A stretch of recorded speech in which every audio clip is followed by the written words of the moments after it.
Halo pemirsa, saat ini semakin banyak orang tua yang mencari cara untuk meningkatkan kemampuan komunikasi anak mereka yang didiagnosis dengan Autism Spectrum Disorder atau ISD.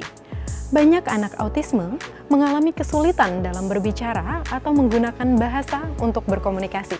Hal ini mendorong para ahli untuk mengembangkan strategi komunikasi yang membantu mereka mengekspresikan kebutuhan dan perasaan dengan lebih baik. Lalu, bagaimanakah cara yang efektif untuk meningkatkan kemampuan komunikasi anak dengan autism? Salah satu metode yang banyak digunakan adalah sistem komunikasi augmentatif dan alternatif atau AAC. AAC memberikan bantuan bagi anak yang kesulitan berbicara dengan menggunakan alat atau simbol sebagai pengganti kata-kata.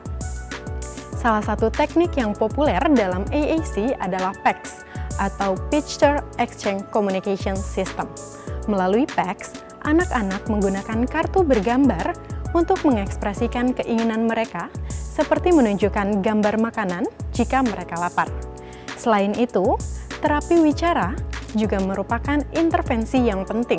Terapi ini membantu anak autisme belajar berbicara dengan lebih jelas, menggunakan kalimat sederhana, dan memahami konsep dasar percakapan.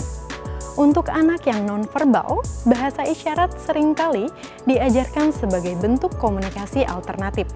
Dengan bahasa isyarat, anak bisa menunjukkan keinginan mereka tanpa perlu berbicara, yang sangat membantu dalam mengurangi frustasi karena ketidakmampuan verbal. Strategi lain yang efektif dalam modeling dan prompting. Kedua teknik ini sering digunakan untuk mengajarkan anak autisme cara berkomunikasi. Meskipun terdengar serupa, ada perbedaan di antara keduanya. Modeling berarti memberikan contoh langsung yang bisa ditiru oleh anak. Contohnya, jika orang tua ingin anak meminta air, mereka bisa mencontohkan kalimat seperti, "Saya ingin air," sehingga anak bisa meniru dan mempelajari cara mengucapkan permintaan tersebut. Sedangkan prompting adalah memberikan dorongan atau petunjuk agar anak dapat merespons dengan benar. Prompting bisa dilakukan dengan verbal seperti memberikan instruksi langsung atau secara fisik seperti membantu anak menunjukkan sesuatu. Misalnya, jika anak ingin minum air tapi tidak tahu cara meminta, orang tua bisa membimbing tangan anak untuk menunjukkan gelas. Perbedaan utama antara modeling dan prompting terletak pada pendekatannya. Modeling mengajarkan anak melalui contoh langsung, sementara prompting memberikan bantuan untuk mendorong anak merespons. Kedua strategi ini bisa diterapkan secara bersamaan untuk membantu anak mengembangkan kemampuan komunikasi mereka.